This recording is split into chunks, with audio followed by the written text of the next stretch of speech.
Página da Undime.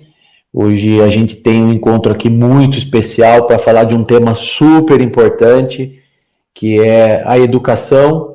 Nesse período agora delicado, que é o período da Covid, eu gostaria de agradecer a todas as pessoas que aguardaram até esse momento para poder participar aí, para poder assistir esse bate-papo. Acho que é um bate-papo muito interessante.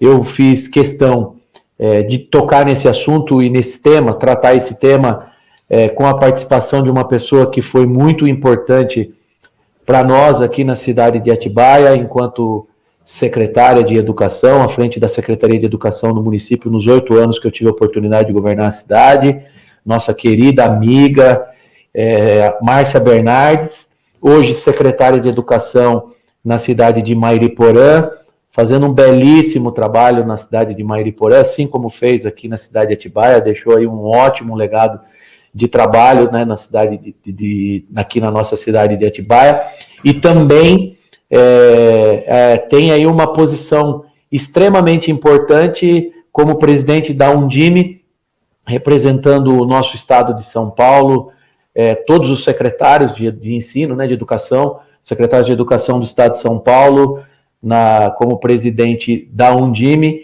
num momento extremamente delicado que ninguém gostaria de estar passando por ele, né, Márcia? Boa noite, obrigado por ter aceito aí o convite, a oportunidade da gente estar fazendo esse bate-papo, né? Um prazer poder estar falando contigo, faz tempo aí que a gente não se encontra, né? Eu estou caminhando aí pela região, falando com as lideranças, você em Mairiporã, que é uma belíssima cidade aqui da nossa região, mas também exercendo aí uma função extremamente importante frente à Undime, né, junto ao governo do estado e junto ao Ministério da Educação, nesse momento tão difícil que está sendo aí a educação no período da Covid. Boa noite, Márcia. Boa noite, Saulo. Quanto tempo, que saudade. Agradeço aí pelo convite. É sempre uma honra e um prazer estar conversando com você. Eu não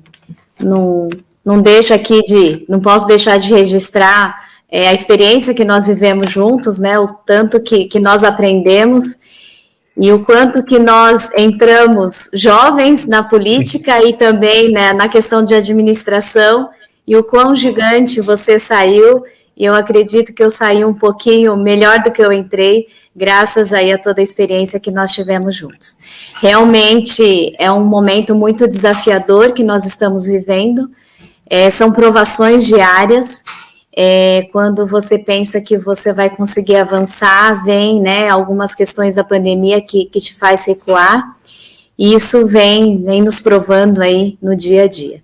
Quero aproveitar e dar aí uma boa noite a todos que estão nos assistindo, aos munícipes aqui de Atibaia e também aí a toda a comunidade da Undime São Paulo. Hoje nós estamos também fazendo essa transmissão no Facebook da Undime São Paulo e também no YouTube, e para falar um pouquinho dessa experiência da educação em tempos de pandemia, que não tem sido fácil, mas eu também, não sei se como educadora eu sou um pouco sonhadora, e acredito que a gente sempre tem o lado bom e o lado positivo de tudo isso que a gente precisa tirar. Claro que também olhar para as dificuldades e, a partir daí, pensar em ações de políticas públicas para que a gente possa estar sanando aí todas essas dificuldades. Então, mais uma vez, Saulo, muito obrigada, e é um prazer estar fazendo aí esse bate-papo com você.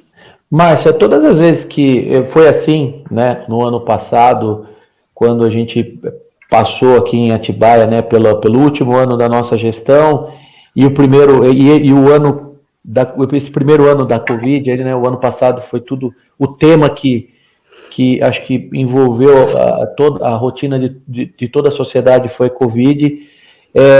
Toda vez que a gente ia tocar no assunto educação, sempre ficava restrito a questão, volta ou não volta, né? As aulas voltam ou não voltam, né? E aquele embate e aquela preocupação ao mesmo tempo em relação à segurança, né? E o fato de cada aluno morar numa região da cidade, e aí a escola promove esse encontro, depois volta todo mundo para casa e tem contato com os pais. Todo mundo ficou muito restrito a essa questão de voltar ou não, mas pouca gente quis fazer de maneira profunda o debate em relação às condições para que essa volta ela pudesse acontecer, não só de maneira simbólica, nós voltamos às aulas, ou nós não voltamos às aulas e nós vamos continuar no formato online, né? Mas é importante que as pessoas saibam que tem todo um processo de organização, até porque o que a gente teve que enfrentar aí foi um formato híbrido, né? Porque não era possível todo mundo voltar ao mesmo tempo e também não dava para ficar mais tão distante da escola, os alunos tão distantes das escolas por conta do prejuízo que isso vem acumulando ao longo desse tempo todo, né? Então, nesse seu trabalho na Undime, o que é que tem aparecido muito em termos de dificuldade em relação a preparar a escola para o retorno, seja ele híbrido, seja ele gradual, enfim, nas diversas modalidades ou formatos que cada cidade aí acabou adotando? Bom, Saulo, eu vou fazer aí uma retrospectiva, né, porque nós fomos pegos de surpresa, e você, prefeito na época, vivenciou isso na pele. E acho que você lembra muito bem, numa sexta-feira, e para mim essa sexta-feira 13 jamais será esquecida, foi no dia 13 de março, onde eu fui chamada pelo secretário Rosselli para ir até São Paulo, e a partir daí nós tivemos que suspender as aulas, né? Então era tudo muito novo, e fizemos aí a suspensão das aulas. A princípio a doença era muito nova ainda, o vírus era muito novo, e ainda ficava-se com aquela preocupação, né, de como será o contágio para as crianças, enfim, era tudo muito novo. Passou um ano, e nós imaginávamos que com a virada do ano nós teríamos aí uma melhora na questão da pandemia. E enquanto presidente da Undime, desde agosto do ano passado, eu vim orientando direto os municípios, né, constantemente, em todas as lives, em todas as reuniões com os secretários municipais, orientando sobre a importância do planejamento do retorno das aulas, independente de se ter uma data para esse retorno. Eu costumava dizer que nós não conseguimos planejar a suspensão das aulas, porque foi da noite para o dia. Mas o retorno, ele precisava e ele precisa ser planejado. Tanto é que em Atibaia nós começamos em agosto, você deve lembrar disso, treinamento com os funcionários, aquisição de EPIs, compras dos equipamentos, fizemos diversas licitações para abarcar todas essas questões sanitárias dentro das escolas, enfim. Então, todo o planejamento começou em agosto do ano passado. Então, qual é hoje a maior preocupação? Eu acredito que as escolas, os municípios estão preparados, né, já se planejaram, mas o que ainda fica é justamente essa questão do vírus, né? Eu sou uma defensora do retorno das aulas, né? Sei da preocupação sanitária, a preocupação da transmissão, do contágio, mas nós sabemos também que hoje a escola é um local seguro, né? A escola cumprindo aí todos os seus protocolos, mas ainda existe uma certa preocupação. né, ainda, apesar de 1 ano já do vírus aí, né, estarmos convivendo com esse vírus, ainda existe uma preocupação sanitária. E uma outra questão, Saulo, que aí é crucial, e eu preciso fazer, e não é nenhuma crítica, mas é trazendo um pouquinho aí a realidade. No começo, nós não tínhamos políticas públicas porque era novo para todo mundo. Então, não tinha uma infraestrutura de tecnologia, não tinha, né, nada disso. Mas 1 ano já se passou. E a gente continua sem estrutura. Então, hoje, a maior dificuldade que nós, secretários, os prefeitos vêm enfrentando, diretores de escolas, é justamente isso. Nós sabemos da importância do retorno das aulas, apesar de toda a preocupação sanitária, mas, ao mesmo tempo, nós não temos estrutura tecnológica nas escolas públicas, né? E essa é uma preocupação grande, porque o ensino, hoje, ele não é como era antigamente, né? Os municípios que retornaram às aulas estão retornando com 30%, 35%. Nós ainda temos grande parte das crianças em casa. E o professor, ele tem que se dividir, né, no presencial, em casa, e nós não temos recursos tecnológicos nem nas escolas, e as crianças também não têm, muitas vezes, nas suas casas. E fica essa dificuldade. E aí, mais uma vez, eu sempre levantei a bandeira da educação pública, e por isso que eu, né, visto a camisa da Undime, sempre me coloquei à disposição para ajudar a Undime, porque essa é a nossa bandeira. E nós não podemos perder para as escolas particulares. E muitas vezes a gente sabe toda a estrutura que uma escola particular tem. E hoje, quem mais precisa de escola pública, quem mais precisa avançar nos seus estudos, acaba sendo prejudicado. Então, acho que esse é o maior desafio que nós temos, né? Nós, de escola pública, queremos dar o melhor para os nossos alunos, mas nós sabemos que faltam políticas públicas de investimento nessa área tecnológica e, inclusive, de direcionamento. Olha, eu acho que você tocou no assunto, porque a tecnologia, ela, de maneira forçada, né, os municípios, eles foram obrigados a buscarem alternativas, caminhos, ferramentas para viabilizar o ensino nesse momento tão difícil que foi, né? Nós não estamos aqui procurando culpados, mas foi um momento onde a gente identificou uma deficiência numa época, vamos dizer assim, ou numa geração onde a tecnologia, ela tem aí à disposição diversas ferramentas que já poderiam estar sendo incorporadas, né? Já poderiam fazer parte do dia a dia, da rotina, do trabalho, do formato, não só na questão do ensino, mas, por exemplo, o trabalho, né? O formato de home office, em alguns casos, ele vai permanecer. A tecnologia, ela veio para ficar. Parabenizando você, Márcia, aí pelo trabalho que vocês fizeram em relação à questão de lutar para que a questão da vacina, a reprogramação aí nos grupos, né, pudessem contemplar os profissionais da área de ensino. Uma coisa que eu tenho conversado muito nas cidades que eu tenho visitado e com as diversas lideranças, né, prefeitos e vereadores, enfim, secretários, que uma atividade tão importante como é a educação, né, que já é uma luta do país, né, já é uma luta de quem atua nessa área, fazer com que ela cada vez mais possa ser melhor e oferecer uma qualidade de ensino. Nós fizemos um trabalho legal aqui na cidade de Atibaia e a gente sabe o quanto a evolução na qualidade do serviço que você oferece, ela faz muita diferença na formação das crianças e dos adolescentes. A gente sente, né, essa é uma visão minha e eu tenho percebido isso também, que alguns setores da atividade econômica e alguns serviços que são oferecidos, né, pelo poder público, como é o caso do ensino, eles deveriam fazer parte, já que há essa dificuldade no formato remoto, né, há esse prejuízo incalculável no formato remoto, eles deveriam fazer parte de uma estratégia de vacinação para que a gente olhasse para esse tema, para esse setor, como uma prioridade, né?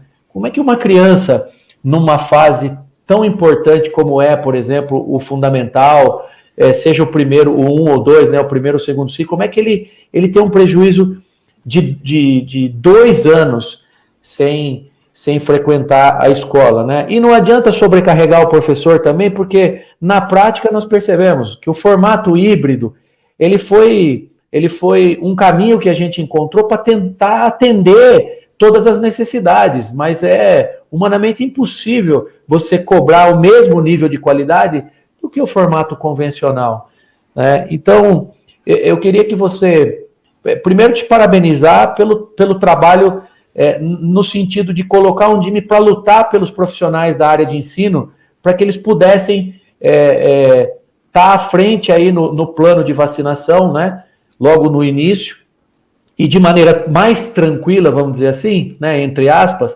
pudessem retomar aí as suas atividades, né?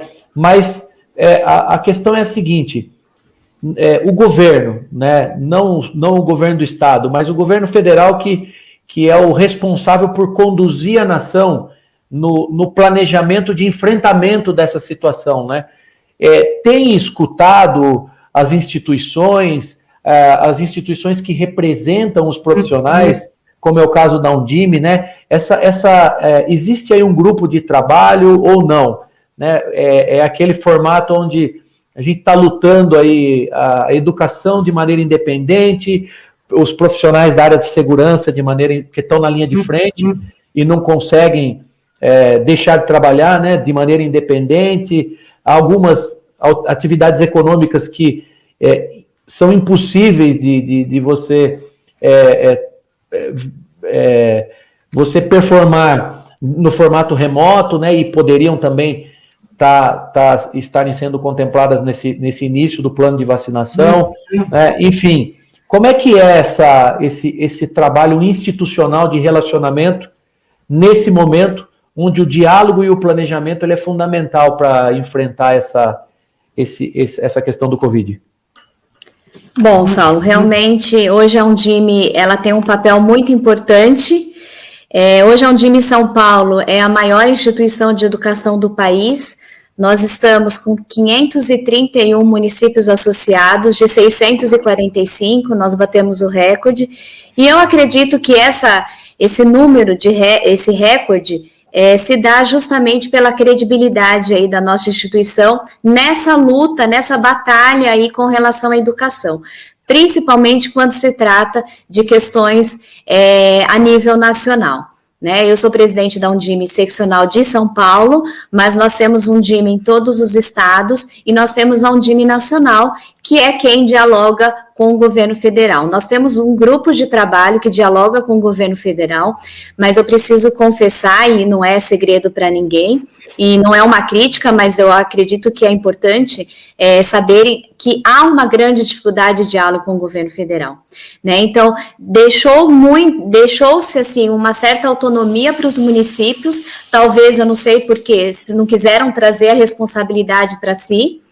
e aí, mais do que nunca, a Undime, por um lado, foi bom para a Undime que nós acabamos nos fortalecendo, né, nos unindo. Eu digo que o próprio nome Undime é a União Nacional dos Dirigentes Municipais de Educação. E a gente tem feito valer o nome dessa sigla União, porque a gente nunca se uniu tanto, chorou junto, né, os secretários municipais, e porque nós, com essa falta de diálogo e com essa falta de direcionamento, os municípios acabaram se unindo e trocando mesmo mensagens e orientações. Você lembra muito bem no começo sobre a merenda escolar, o quanto que nós discutimos, o que fazer, meu Deus, a gente tinha merenda, dava merenda, comprava cesta básica, o que fazia, não existia uma regra, né, e a gente foi tateando e junto com os municípios a gente foi construindo isso, e não foi diferente da vacina. Né, a vacina foi uma vitória do Estado de São Paulo. O Estado de São Paulo saiu à frente da vacina dos profissionais da educação, e aí eu fico muito orgulhosa porque a Undime participou desse processo, E agora, inclusive, já estou encaminhando um manifesto para o governador, porque nós vacinamos de 47 mais. E nós sabemos que isso deu aí em torno de 25% dos profissionais da educação. E nós precisamos olhar para essa clientela, principalmente agora dessa faixa etária de 40 anos, que é o que a gente tem visto, um número maior aí de contaminação nessa faixa etária, né, de 40 a 50 anos. Então, a Undime está nessa luta também. E eu quero aproveitar, Saulo, que a gente está retransmitindo, a gente tem muitos secretários e professores aí do estado todo nos acompanhando. Eu quero agradecer aí a participação de Barra Bonita, Mauá, Itararé, Elias Fausto, Santo Anastácio, e nós temos também outros estados, Saulo, que a nossa Undime acaba ultrapassando aí o estado de São Paulo. Nós temos a cidade de Belo Jardim, a professora Andréia, que é de Pernambuco. Enfim, entre tantos outros, Cafelândia, Urupês, então a gente tem aí um grupo grande, Minas Gerais, Tapira, então a gente acaba ultrapassando aí, e acho que isso mostra um pouquinho da credibilidade aí da nossa instituição, que é justamente lutar pela educação pública, eu costumo dizer que é dar vez e voz aos profissionais da educação pública, e o papel da Undime é justamente esse, é fazer essa articulação, né, com os governos, tanto estadual e federal, e nós temos cadeira em todos os conselhos, em todos os órgãos colegiados, né, então a Undime ela é reconhecida tanto no governo estadual quanto no governo federal. Caraguatatuba e São José dos Campos também, aí ó, o Jair lá de Caraguatatuba e a Maria. Ai, que bacana. Eles já colocaram aí. E tem alguma mudança, Márcia? Eu percebo que você tem atuado muito, de maneira muito próxima à Secretaria de Estado.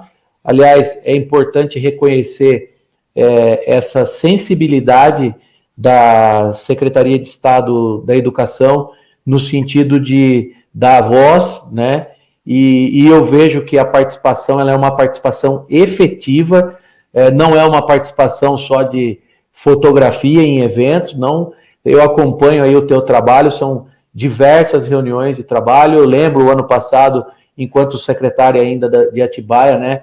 Você me comunicando todas as vezes que você era convocada pela Secretaria de Educação, convidada pela Secretaria de Educação do Estado para discutir, então, as estratégias, sempre com muito cuidado, né, porque o ano passado foi tudo muito difícil, ainda né, não tem uma estratégia, a ciência ainda não nos apresentou uma estratégia eficaz de enfrentamento como a vacina, né, a solução hoje viável é a questão da vacina, mas eu estou falando na questão dos protocolos, a questão do comportamento, né, como é que tem alguma, antes de conseguir alcançar o percentual de vacinação seguro de 70%, que estão falando aí, né, entre acho que 60% e 70%, tem alguma outra mudança de protocolo? O ensino tem a possibilidade de ter alguma alteração no dia a dia e na rotina, Márcia? Como é que está essa conversa com o governo do estado de São Paulo? O governo do estado ele tem levantado muito a bandeira do retorno presencial, né, Saulo? E eu já conversei com o Rocieli, eu tenho, né, uma aproximação muito grande com ele, justamente por esse trabalho. Ele respeita muito a Undime também, ele sabe aí da nossa força, e eu também defendo o retorno das aulas, porém, eu sempre falei que a gente tem que fazer um retorno seguro. Então, a Undime nunca disse aos municípios tem que retornar ou não tem que retornar. A Undime sempre levantou a bandeira da segurança. Então, os municípios que estão seguros, e outra questão, é muito importante, e eu falo muito isso para os nossos secretários de educação, essa responsabilidade dessa tomada de decisão do retorno das aulas não deve ficar somente sob responsabilidade do secretário de educação e nem do prefeito, né? Essa é uma decisão da saúde, é uma decisão de dados científicos. Então, mais do que nunca, a gente percebeu agora na pandemia a importância do trabalho intersetorial. Então, assim, o governo do estado tem levantado a bandeira do retorno das aulas, né? Inclusive o estado já retornou com 35%, e o que a gente vem percebendo orientando os municípios nesse retorno que aconteça de forma segura, né? Então, em primeiro lugar, olhar se tem estrutura nas escolas para que esse retorno aconteça, porque a gente sabe que o prejuízo das aulas remotas estão sendo gigantes na aprendizagem das nossas crianças, né? Mas talvez, ao mesmo tempo, e eu tenho avaliado muito isso agora falando de Mariporã, eu não retornei às aulas lá ainda, porque a gente ainda está trabalhando nesse planejamento do retorno, às vezes 10 ou 15 dias, né, para que você tenha um retorno seguro, não vai fazer tanta diferença, né, se comparado a um ano aí, mas que nós precisamos retornar, porque já foi, né, comprovado que esse um ano de ensino remoto, por mais que os professores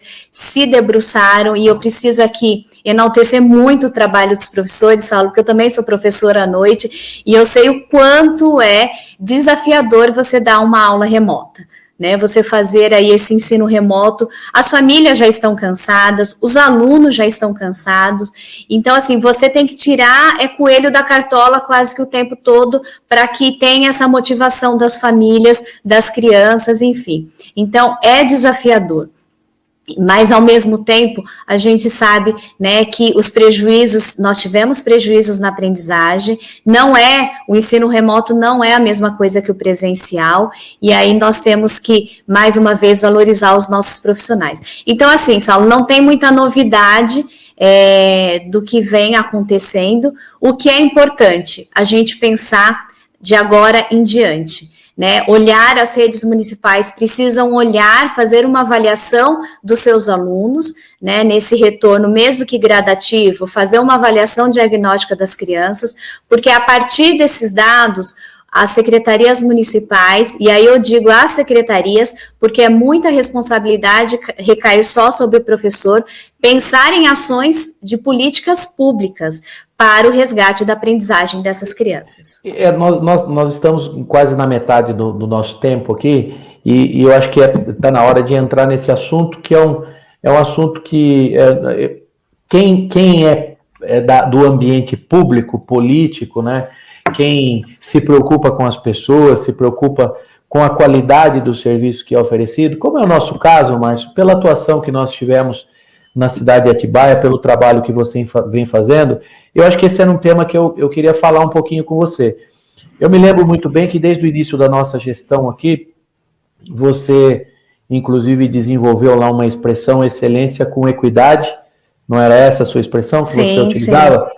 Porque nós, desde o início do mandato, nós trabalhamos para que o nível de ensino ele fosse o mais próximo possível em todas as escolas da cidade, independente da região. Independente de ser uma escola de área urbana, de ser uma escola de área rural, de ser uma escola mais afastada do centro da cidade, enfim. Então, essa era uma meta e a equipe muito bem formada na Secretaria de Educação, né, liderada por você, ela tinha total liberdade, até porque era uma equipe tecnicamente muito boa, com uma qualidade muito boa, né, um grau de conhecimento muito alto, e tinha essa liberdade de poder colocar em prática tudo aquilo que fosse necessário para a gente encontrar, então, um formato de ensino na cidade que pudesse chegar a contemplar esse sentimento nosso, né, de excelência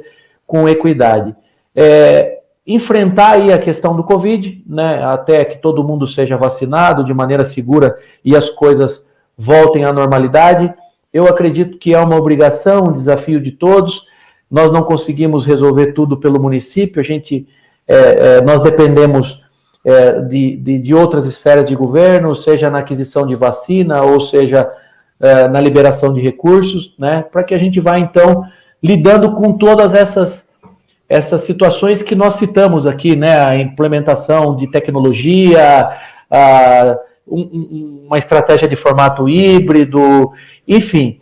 Mas eu queria tocar num assunto que é o que mais preocupa quem tem responsabilidade, vou dizer, com o país, né, que é o prejuízo desse período, Márcio, o prejuízo de conteúdo pedagógico. porque o tempo passou, o ano virou, esse ano é um ano que também está sendo um ano muito difícil, né? A Undime, ou o governo do estado, o governo federal, né? As prefeituras, enfim.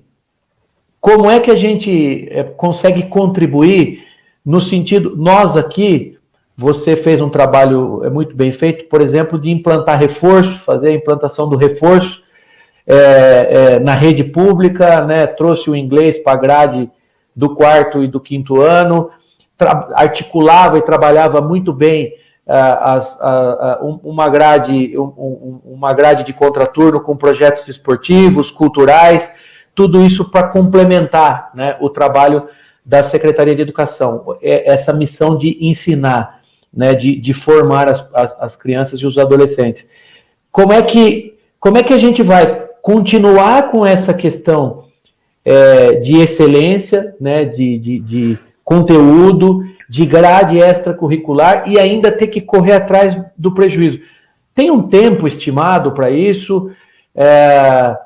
Alguém vai oferecer aí uma estratégia de apoio aos municípios de uma maneira também, Márcia, que a gente não sobrecarregue os nossos profissionais, porque não adianta a gente chegar lá na escola, né, num planejamento de início de ano e sobrecarregar o professor, o profissional de conteúdo e dizer, olha, esse ano o aluno tem que aprender o que teve de prejuízo no ano passado, mas esse ano, né? Como é que está sendo isso? Né? A gente está lidando com o problema e, ao mesmo tempo, está tendo que pensar em como é que a gente vai recuperar, porque nós estamos falando de uma geração que teve um prejuízo de conteúdo pedagógico ano passado, esse ano novamente, né? Para que lá no futuro eles estejam atualizados de acordo com a faixa etária deles, como se nada tivesse acontecido. Bom, Saulo, é isso mesmo, é a preocupação grande que é essa defasagem, né, dos nossos alunos. A gente não pode desconsiderar tudo isso, o que vem acontecendo, e o próprio governo do estado chegou a fazer um estudo de avaliação com os alunos e foi comprovado que, infelizmente, esse 1 ano de pandemia trouxe um prejuízo de atraso na aprendizagem dos nossos alunos em 14 anos, ou seja, nós retrocedemos 14 anos na aprendizagem dos nossos alunos.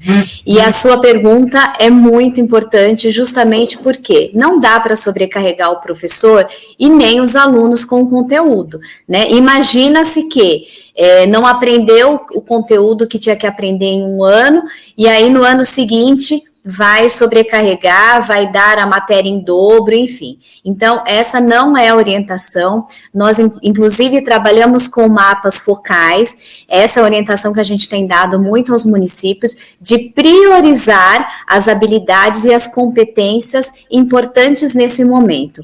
Nós temos a BNCC, que é a Base Nacional Comum Curricular. Aqui no estado de São Paulo, nós temos o Currículo Paulista, e nós estamos trabalhando muito em formação com os professores. Por que a importância da formação, Saulo?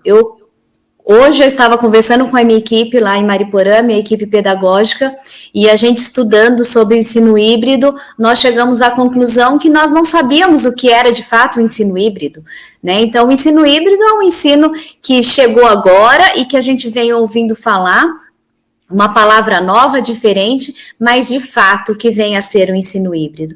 Então, a minha orientação para os municípios, para os prefeitos principalmente, que se tiver algum prefeito aí nos acompanhando, dar essa autonomia para os secretários de educação, dar todo o apoio, e eu preciso aqui ressaltar que eu sempre tive isso com o prefeito Saulo, sempre implantamos o reforço desde o primeiro dia de aula do nosso governo, porque essa era a minha preocupação, e eu sempre levava isso para o prefeito, né, a preocupação com o pedagógico das nossas crianças. E agora, mais do que nunca, Saulo, formação. Então, a Undime São Paulo tem uma parceria com o governo do estado, e eu quero até aqui divulgar, que é a EFAP, que é a Escola de Formação do Estado de São Paulo, e nós estaremos oferecendo, inclusive já oferecemos uma formação de ensino híbrido, totalmente gratuito a todos os municípios do estado de São Paulo, e nós estaremos agora entrando com a formação do currículo em ação, que é a formação do currículo paulista, só que voltado agora para a questão da pandemia, olhando aí para essa questão dessa defasagem. Então, eu acredito que são duas vertentes que as secretarias vão ter que atuar. Na questão da formação dos professores, e aí vocês não precisam se preocupar em adquirir grandes formações, em contratações, porque tudo isso, a Undime tem feito esse trabalho aí junto ao governo do estado, e as formações da EFAP são maravilhosas. E o outro lado, outra vertente muito importante, é que os municípios pensem em projetos de reforço escolar, para que a gente possa garantir aí o resgate dessa defasagem, né, na aprendizagem, e não sobrecarregar o professor da sala e nem sobrecarregar a criança, né, e que esse reforço seja um reforço lúdico, porque senão acaba sobrecarregando a criança, olhando para as necessidades da criança, enfim. Então, são dois eixos importantes que eu acho que fica aí de lição de casa para os secretários: a formação dos profissionais, os professores, toda uma estrutura de política pública de apoio aos profissionais, tanto na parte de formação, quanto na parte de estrutura, infraestrutura tecnológica, e uma outra questão que é aí olhando para um reforço, né, pensando em estratégias de reforço escolar para os alunos. De uma maneira que não sobrecarregue Isso. Nem o aluno de muita informação, né, e nem o professor de muito trabalho. Eventualmente, não sei se o Estado ou a Undime, algum município tem feito qualquer tipo de movimento, Márcia, se esse tema tem aparecido, o sentido de fazer durante um período, né, não só para, vou colocar aqui entre aspas, a gente correr atrás desse prejuízo, fazer ampliação de equipe com equipes temporárias, enfim, os diversos formatos. Tem algum formato que algum município já praticou? Eu tenho conversado com os prefeitos e muitos dizem isso, né? Para não sobrecarregar a equipe, tentar fazer uma equipe de reforço temporária. Qual seria seja no formato presencial, né, quando as coisas elas voltarem à normalidade, seja no formato remoto, enfim. Outra coisa que foi cogitada, eu não lembro como é que ficou, isso não ficou muito bem definido, se já há uma definição, a possibilidade de mais um ano ou não, aumentar um ano no currículo, na grade, enfim, eu não sei como é que isso pode acontecer, não, está descartado. O ideal é fazer um diagnóstico, como você disse muito bem, acho que você foi muito precisa aqui na tua fala, né?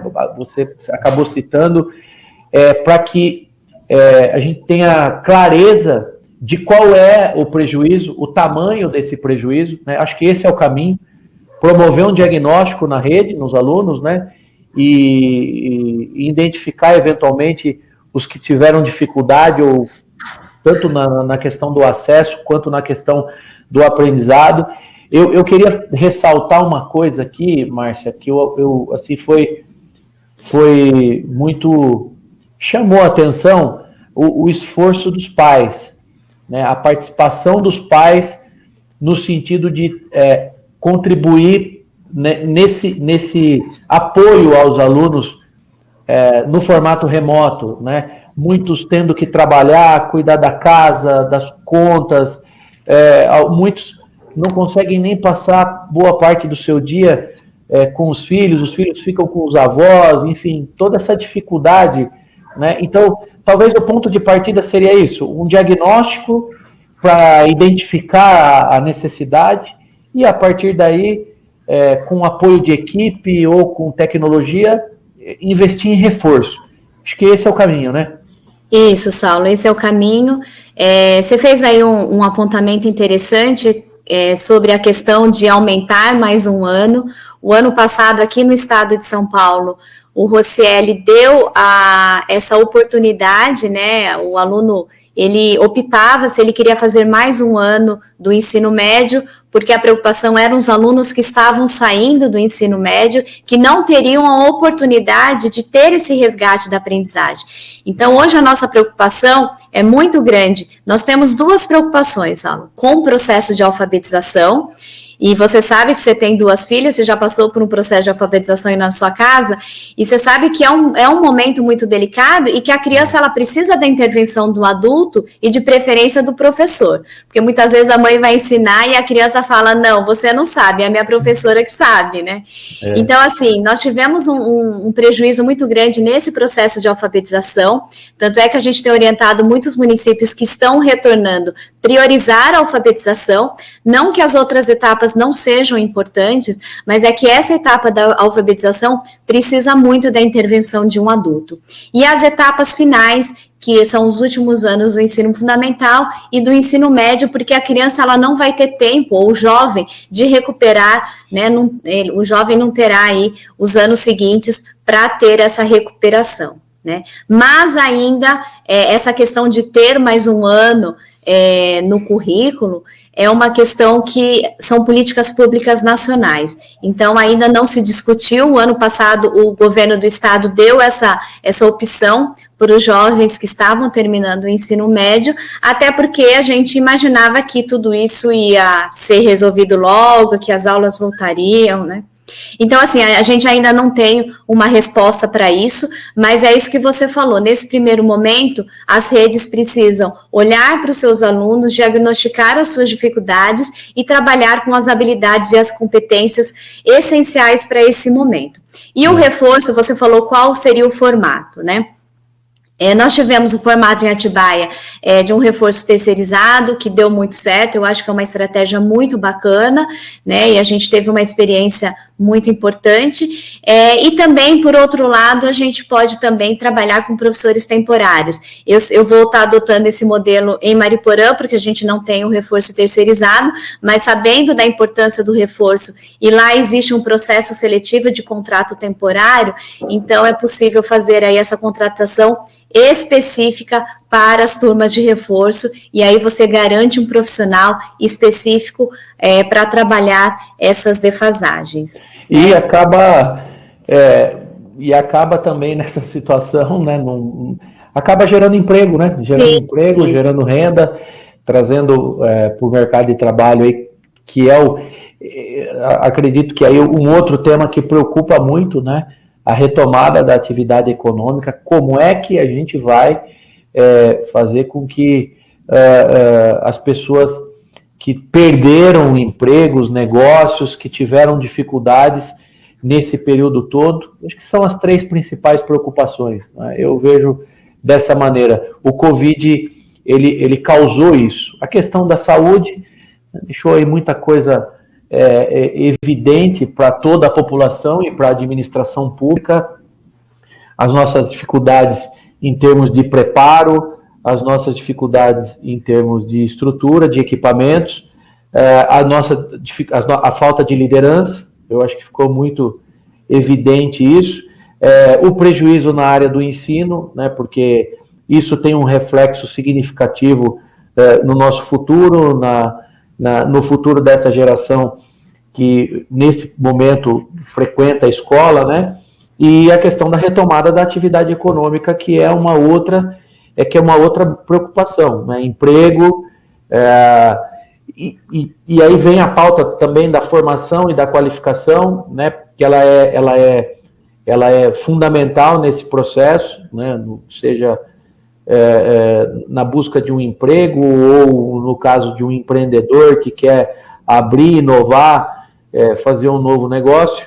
Mas, assim, a análise que fica, Márcia, é que é claro que nós sabemos que o Covid, ele é um inimigo invisível, né?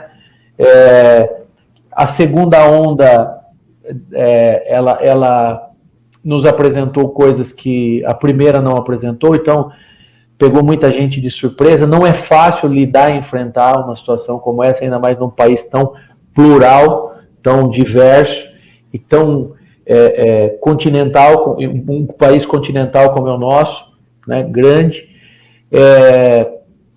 mas ela também deixou assim de maneira muito clara que a falta de liderança, de estratégia, de planejamento, né, nessa hora não tem que ter partido, nessa hora não tem que ter lado, não tem que ter cidade, é da cidade, então não converso, é amigo do cara, e não importa, né? As autoridades competentes, e aí eu estou falando do pico da pirâmide, né? Elas deveriam ter chamado a responsabilidade, pactuado com as pessoas que colocam a mão na massa, porque as autoridades na esfera municipal e na esfera estadual, por exemplo, né, elas são as pessoas que colocam a mão na massa, que elas executam o planejamento, mas a orientação, ela precisa vir de cima, né? E esse comportamento de cada um resolve da sua maneira, cada um define a sua estratégia, ele de fato vai nos trazer aí nos trouxe já. Mostrou, né, Saulo, que não teve resultado prático nenhum, né? Muitas vidas foram perdidas, lamentavelmente, né? Muitos amigos, e a gente fica muito triste com tudo isso, e tem mais esse efeito colateral que ele se arrasta, que é o efeito incalculável, né? O prejuízo na área do ensino para um aluno que nesse momento deveria estar na escola, estudando e aprendendo, na sua vida, ele é um prejuízo incalculável, né? A questão da atividade econômica, você de alguma maneira ainda tenta, o governo faz aí o seu papel, às vezes de apoiar, de transferir recurso, mas o prejuízo no conhecimento é algo, não dá para mensurar isso, né? Não dá para calcular, mas enfim, eu acho que a gente atravessar, né? E depois correr atrás do prejuízo, Márcia. Acho que é isso, né? Uma questão que eu esqueci de trazer para você, para quem está nos assistindo, que é muito importante, e a Camila Amorim colocou aqui nos comentários, como fica o psicológico das crianças menores que não entendem essa rotina de ficar longe dos coleguinhas, né? E eu vou além disso, né? O psicológico de todo mundo, né, Saulo? A questão emocional foi muito abalada, tanto dos profissionais da educação, e eu acredito que da população no geral, quanto das crianças. Então, uma outra questão, e que isso já trazia, a BNCC já trazia, que era a competência socioemocional, a importância de trabalhar a competência socioemocional nas escolas, mais do que nunca, ela tem sido fundamental agora nesse momento. Então, eu vou colocar aí mais uma vertente para os secretários municipais, para os prefeitos, pensarem aí nessa retomada das aulas, que é o trabalho de educação socioemocional. Você acha que deve lembrar, o ano passado eu trouxe para Atibaia o programa Compasso, né, que é um programa de educação socioemocional internacional, e consegui levar para Mariporã também, mas eu quero até fazer aqui um anúncio, e os professores que estão nos acompanhando, os secretários sabem, a Undime fez uma parceria com o Instituto Ayrton Senna, que é um instituto renomado em educação socioemocional, e nós criamos um programa que chama Volta ao Novo. Então, de forma gratuita, a Undime e o Instituto Ayrton Senna têm oferecido formação para os municípios, porque eu costumo dizer, Saulo, a gente sabe que nós temos que trabalhar com a questão socioemocional dos alunos. A BNCC traz muito claro isso, né, que os professores têm que trabalhar a educação socioemocional, mas muitas vezes os professores não estão bem emocionalmente. Como que ele vai trabalhar a emoção do seu aluno se ele também não está bem? Então, a importância da formação para os professores também nesse campo socioemocional, porque os prejuízos são gigantes, as cobranças virão, e a gente sabe, a preocupação, o medo ainda, porque apesar de estarmos há um ano aí convivendo com a pandemia, ainda tem o medo, né? Veio aí essa tal da fase emergencial. Até essa semana eu estava num evento, a minha secretária adjunta me ligou, ela falou: Márcia, tem uma escola particular aqui ligando, que fase que nós estamos? Que agora eu já me perdi. É vermelha, é laranja? Eu falei: olha, não é nem vermelho nem laranja, agora nós estamos na fase de transição, né? Então, assim, é tudo muito novo. Quando você acha que você está se acostumando, você tem que retroceder, tem que tomar novos cuidados e haja emocional para tudo isso, né? Olha, Márcia, essa tese é uma tese que eu sempre apoiei, né? Você lembra muito bem, eu até falava de... tem aí, sem querer afrontar o protocolo do SUS, o fluxo do SUS, tal, a questão da equipe multidisciplinar para atender de maneira exclusiva, específica os alunos, né? Nesse momento, você está citando aí uma situação, eu tenho um caso aqui de um amigo, não vou dizer o nome, porque muitas pessoas que estão assistindo sabem quem é, que ele é adolescente, é um conhecido, um adolescente, e ele o pai foi contaminado e veio a óbito, e ele acha que a culpa é dele, que a responsabilidade foi dele por ter saído para fazer uma atividade, né, e ter voltado para casa. Não há essa comprovação, não tem como provar que foi exatamente isso. Pode ser que o pai tenha sido contaminado numa outra ocasião, mas imagina como é que fica a cabeça, como é que cresce, né, uma criança, né, um adolescente, com esse tipo de pensamento, né?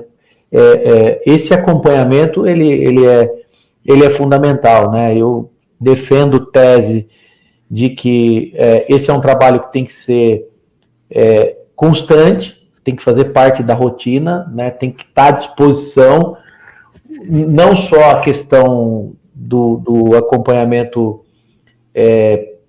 vamos dizer assim, psicológico, né? Mas a questão da alimentação também, apesar de você ter feito um belíssimo trabalho na Secretaria de Educação, merenda nossa sempre foi muito bem reconhecida e aprovada pelos alunos, né? Você montou uma estrutura muito boa lá de alimentação para atender as escolas, mas de orientação, de acompanhamento, né? Quantos problemas na área da saúde nós não temos hoje porque por questões de educação alimentar, né? Às vezes não tem um adolescente, a criança, porque isso explode lá como adulto, né? No período de adulto, mas porque não se alimenta bem, porque come errado, porque come coisa que não pode comer, né? E talvez se a gente pudesse fazer um trabalho de acompanhamento.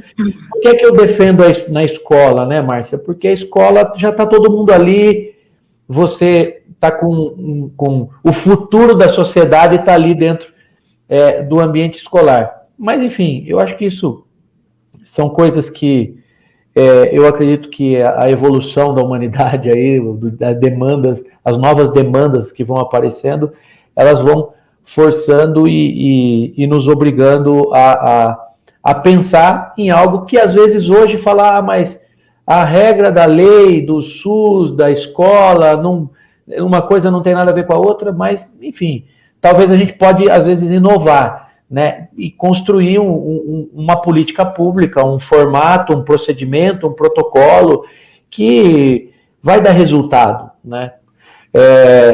E não só para os alunos, né?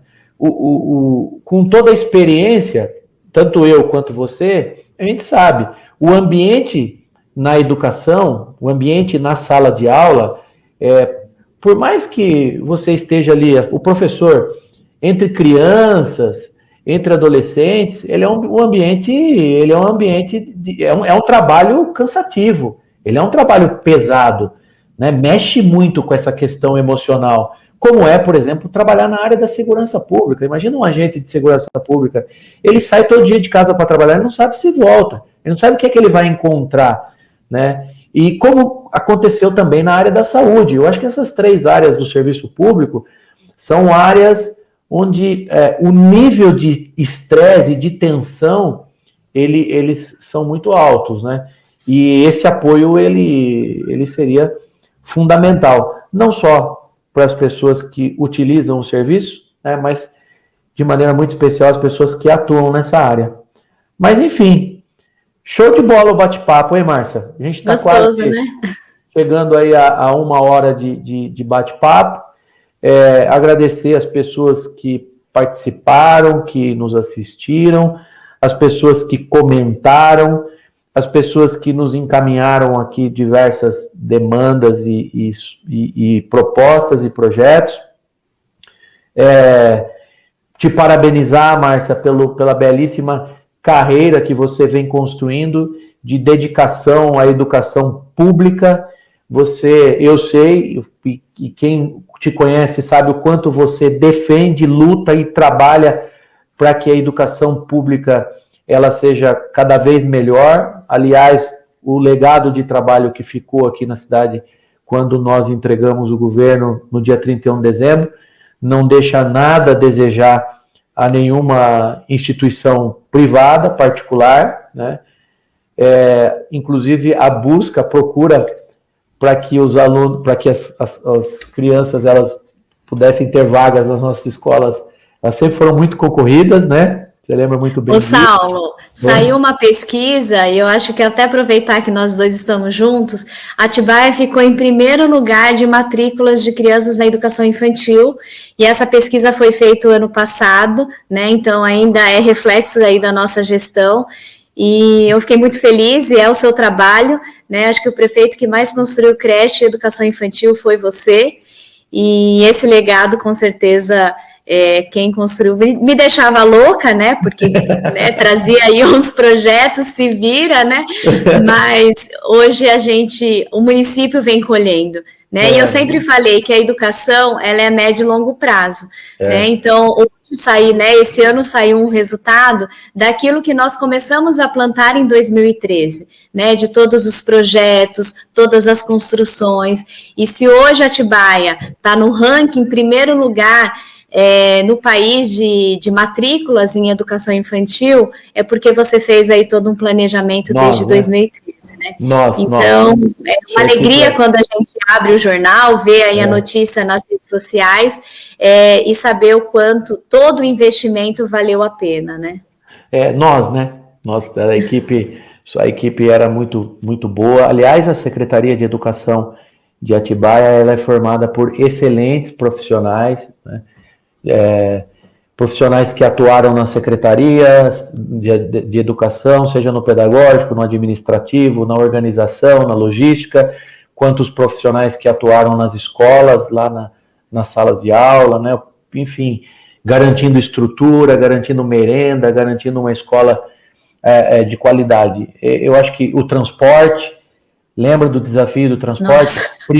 Primeira entrevista como prefeito eleito em 2013 foi para a Vanguarda, deficiência de transporte para os alunos na usina. Nós entregamos o mandato aí com veículos à disposição para fazer rodízio, né, sobrando veículos.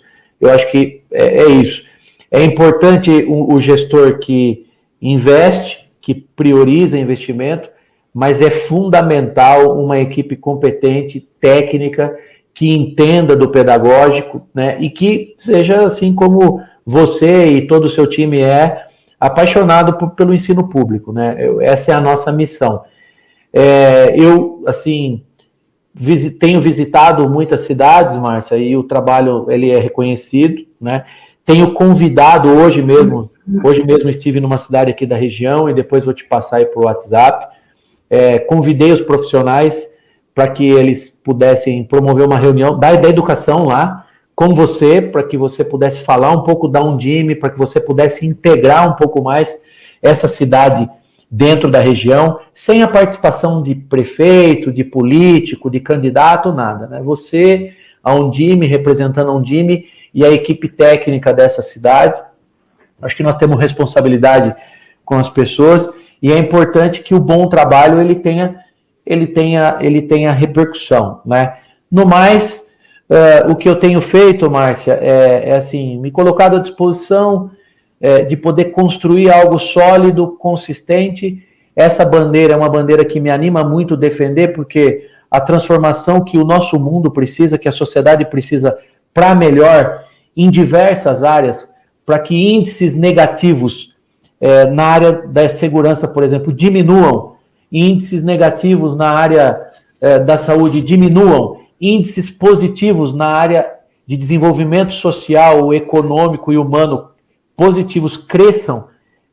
a gente precisa investir na educação. Não tem outro caminho. É o caminho único, é o único trajeto aí que a gente tem a trilhar para que a gente consiga transformar a nossa sociedade numa sociedade melhor. E eu tenho procurado repercutir esse trabalho e colocado aí a nossa experiência à disposição de todas as cidades que eu tenho visitado, tá bom? Parabéns, continue fazendo esse belíssimo trabalho aí na cidade de Mairiporã, que tem repercutido muito. Eu tenho certeza que logo a tua carreira, ela deixa de ser de atuação municipal e vai alçar aí voos em outras esferas de governo, né? Seja no governo do estado ou no governo federal, pelo menos se depender da minha participação nesse sentido. E conte sempre comigo, tá bom, Márcia? Obrigado aí do fundo do coração. Saulo, eu que agradeço. Fico feliz de saber que você tem andado bastante aí pelas cidades da região e levantado essa bandeira da educação, e que você leve, né, o exemplo de educação que nós tivemos aqui em Atibaia e o quanto você sempre deu muita autonomia, né, para o nosso trabalho técnico. Isso é muito importante, e que você leve essa bandeira do trabalho técnico, que é muito importante. Leve também a Undime, me coloco aí à disposição de todos os municípios. Sei que nós estamos vivendo momentos desafiadores, e assim como a suspensão das aulas foi desafiadora, o retorno é ainda mais desafiador, principalmente olhando para todos esses prejuízos. Então, coloco a Undime à disposição. Nós temos todo um suporte jurídico na área da educação, todo o suporte de formação dos profissionais, e essa articulação com o governo do estado, com o governo federal. Tá bom? Agradecer a todos que estão nos assistindo. O pessoal de Jarinu tá aqui, viu, Saulo? A secretária de Jarinu tá aqui, todo mundo aqui no Facebook da Undime. Débora tá fazendo uma revolução na cidade lá. Que bacana. Eu tive a oportunidade de passar aí algumas orientações lá para Jarinu também. Eles são associados à Undime. Legal. E, enfim, né, me colocar à disposição, como você disse. Quem me conhece sabe que eu sou apaixonada, eu acredito na educação pública, e eu tenho certeza que a gente só vai conseguir avançar na pandemia aí no país, né, na questão da economia, de tudo, se tiver investimento na educação, porque já foi comprovado que um país que investe em educação, ele consegue superar qualquer crise, qualquer pandemia. E aí, conte comigo, eu tenho certeza que nós também podemos contar muito com você nessa sua militância aí, né, nesse seu trabalho que você vem fazendo, e agradecer, né, se hoje eu cheguei onde eu cheguei, a gente sempre tem aí a pessoa que abriu a primeira porta, e eu preciso deixar registrado, quem está nos acompanhando aqui na Undime me conhece, essa é a pessoa responsável. Esse foi o prefeito que me deu a primeira oportunidade, e que na época eu falei que eu era muito nova, que eu não ia dar conta, e ele acreditou, e graças a Deus eu tenho tido essa oportunidade de fazer o que eu amo e defender a escola pública. Obrigada, legal. Saulo, foi um prazer, e me coloco à disposição sempre aí para o nosso bate-papo, que foi muito gostoso, nem vi a hora passando. Legal. Márcia, fica com Deus, beijão, tá? Obrigado a todos que nos assistiram, uma ótima quarta-feira a todos, pessoal. Grande abraço. Tchau, tchau.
If